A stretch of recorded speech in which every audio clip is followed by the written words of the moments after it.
रणनीति हमारी सीरीज है जो 25 तारीख को रिलीज हो रही है जियो पे। और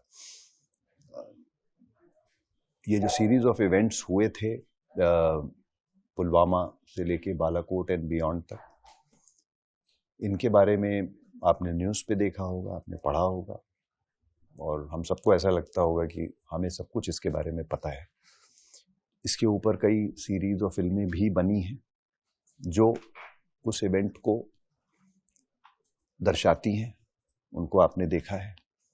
मगर उसके बिहाइंड द सीन्स क्या हुआ और क्या क्या नहीं हुआ, और ऐसी क्या क्या चीज़ें हुई जो इंटरनेशनली जिन्होंने काफ़ी तहलका मचाया, वो सारी चीज़ें जो हैं आपको इस सीरीज़ में देखने को मिलेंगी। और वही सारी चीज़ें हैं जो इस सीरीज़ को बाकियों से अलग बनाती हैं। आपके किरदार के बारे में बताना चाहिए। जी, मेरा किरदार जो है इसमें आप उसे पावर ब्रोकर बुला सकते हैं या स्पिन डॉक्टर कह सकते हैं। और ज़्यादातर से रणनीति में जो हमारी एक टैग लाइन है कि एक नया रण है, और रण सिर्फ मतलब वॉर जोन में ही नहीं लड़ी जाती है, जो हमारे दर्शकों को दिखाया जाता है, जो दुनिया भर में जो परसेप्शन दिया जाता है, उससे देश का भी बहुत मतलब फर्क बनता है। जो हमारे लिए इंडिया एक super power, military super power बनी थी बालाकोट एयर स्ट्राइक के बाद, वो इस वजह से बनी थी क्योंकि दुनिया भर में मतलब वर्ल्ड वाइड जो उन्होंने दिखाया गया, the way India handled that situation, उससे बहुत फर्क पड़ा on a world wide stage. तो जो ये कहानी बुनती है, बनाती है, वो है मनीषा सहगल।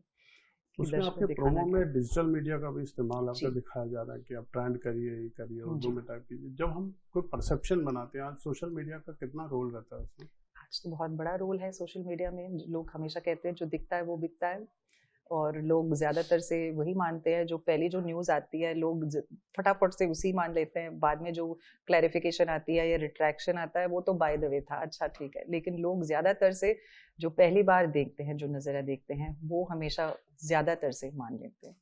जी, आप एग्जैक्टली क्या प्ले कर रहे हैं इसमें? एक रॉ का एजेंट। रॉ का एजेंट। तो क्या फीलिंग होती है जब आप एज ए एक्टर, जब आप एक स्क्रिप्ट आती है जिसमें देश इन्वॉल्व है, जिसमें मिलिट्री ड्रेस इन्वॉल्व है, कैसा क्या तैयारी करनी पड़ती है आपको? इस वाली स्क्रिप्ट को जब मैंने पहली बार पढ़ा था तो मैं थोड़ा सा खुद भी चौंक गया था, क्योंकि ऐसी चीज़ें थी जो मुझे खुद को नहीं पता थी। वो सारे इवेंट्स के पीछे क्या हुआ। और सबसे बड़ी बात यह है कि ये लोग जो पर्दे के पीछे होते हैं, जो सारी चीज़ की स्ट्रैटेजी बनाते हैं, वो भी उतने ही बड़े रियल हीरो होते हैं, मगर उनकी शक्ल कभी सामने नहीं आती है, उनका नाम भी नहीं पता होता। और जैसे ही ये इवेंट्स और ये सारा कुछ ख़त्म हो जाता है, उसके बाद वो क्राउड के अंदर मिक्स हो जाते हैं। आपको पता भी नहीं है कि इस इंसान ने कितनी जानें बचाई, क्या क्या किया, किस तरीके से कुछ गलत होने वाला था उसने उसको चेंज किया, उसने अपने सोल्जर्स को बचाया, उसने कितने एजेंट्स को बचाया, क्या किया, by just being inside the war room, by using his brains.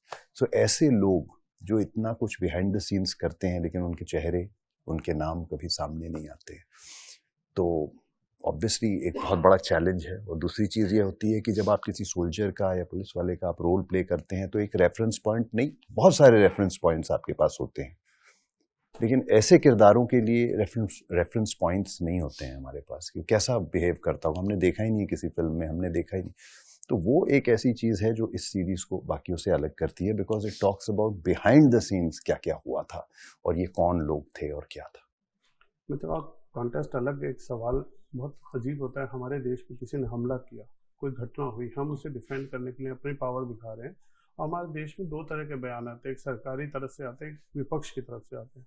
विपक्ष हमेशा इस पर सवाल उठाता है, उसके बारे में आपको क्या लगता है, एज ए नागरिक क्या फील आता है जब आप अब तो अंदर से? नहीं बाब, हमें बुरा लगता है जब लोग कहते हैं अरे ये तो प्रोपेगेंडा है, ये तो ये है वो, हर चीज़ को आप उस तराजू में तोलने लग जाते हैं। ऐसे लोगों के लिए मेरे पास एक ही जवाब है, यार जो देश का नहीं हो सकता वो किसी का नहीं हो सकता, सीधी सी बात है।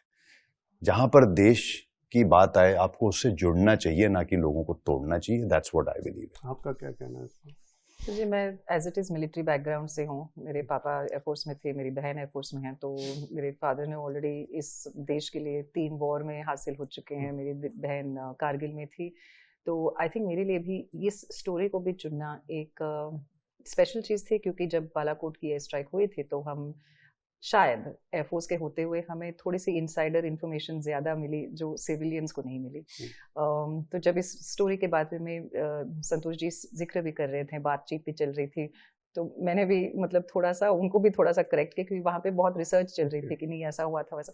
तो ये मेरे लिए आई थिंक मेरी परवरिश ही ऐसी हुई है कि हमारे लिए हमें यही सिखाया गया कि वतन से बढ़कर और कुछ है नहीं। पहले आती है आपकी देश और फिर आएगा आपका फैमिली या जो भी कुछ, वो सिर्फ वो हमेशा नंबर 2 पोजीशन पे रहेगा, बाकी की जो चीज़ें हैं।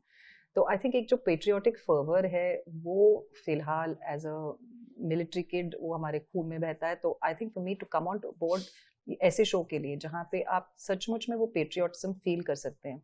जैसे जिमी ने कहा कि लोग तो हमेशा कहेंगे कि नहीं ये कोई प्रोपेगेंडा जैसी चीज़ है, लेकिन हम लोग ऐसे कहते नहीं। जब हम लोग बाकी के हॉलीवुड वाली फिल्म में देखते हैं या कुछ जीरो डार्क 30 या जो भी है देखते हैं, हम लोग कभी नहीं कहते कि ये प्रोपेगेंडा वाला फिल्म है। तो हमेशा हम इसे हमारे देश की चीज़ पे क्यों अप्लाई करते हैं। और ऐसे इतने सारे कमाल के किस्से हैं, स्टोरीज है, इंसिडेंसेस है हमारे देश के अंदर ही, क्योंकि हम लोग बनाए क्यों नहीं। और जियो सिनेमा को भी आई थिंक हम क्रेडिट देना चाहते हैं कि उन्होंने छोटी स्क्रीन के लिए, अगर या आप बोलो कि सेकेंडरी स्क्रीन के लिए बना रहे हैं, लेकिन उसका एक मतलब किस्म की शो नहीं बनाई उन्होंने, उन्हें माउंट भी किया है ऐसे as a big screen, compromise नहीं किया। And I think it's amazing कि ऑडियंस को मौका मिल रहा है कि इसे उतने ही मतलब बड़े स्केल पे एंजॉय करे। बस लास्ट में दोनों का काम करने के साथ में अनुभव कैसा रहा? फर्स्ट टाइम आप लोग साथ में काम करें। मेरा अनुभव तो बहुत अच्छा रहा, मैंने तो बहुत एंजॉय किया मैम के साथ। इन्होंने इतने प्रेशर वाले सीन्स, इतना इंटेंस माहौल, सारा कुछ, उसके अंदर भी इन्होंने जिस लाइट हार्टेड तरीके से चीज़ों को हम लोग को एंटरटेन करके चले कि हम लोग को फील नहीं हुआ कि कैसे 48 आवर्स निकल जाते थे, 48 घंटे कैसे निकल जाते थे। एक दो बार हमारे साथ ऐसा हुआ कि हमको continuously for certain reasons set टूट के नेक्स्ट सेट सेम फ्लोर पे खड़ा होना था हम लोग का सारा कुछ। उस वजह से हम लोग को कई बार बहुत लंबे आवर्स के लिए शूट करना पड़ा। लेकिन मैम ने सिर्फ मुझे ही नहीं, बाकी बहुत भी सब लोगों को फील नहीं होने दिया, हंसाते रहते थे सबको। आप भी बता दीजिए। आई थिंक मेरे लिए एक सबसे बड़ी रीज़न कि मैं रणनीति करूँ वो वजह यही थी कि मेरी जो एंसेम्बल कास्ट थी, मैं पहले कभी उनके साथ काम नहीं मैंने किया नहीं है। जिमी सर रहे, आशीष जी रहे या आशुतोष जी रहे, एंड मेरे लिए ये बहुत ही कमाल के कलाकार हैं। दे फिनोमिनल पावर हाउस परफॉर्मर्स, और मुझे मौका मिल रहा था कि मैं ऐसे बहुत इंटेंस सिचुएशंस, इंटेंस सीन्स में उनके साथ स्टेप्स मैच करूँ। तो ये मेरे लिए was definitely one of the biggest factors to choose रणनीति, and it was amazing to work with them.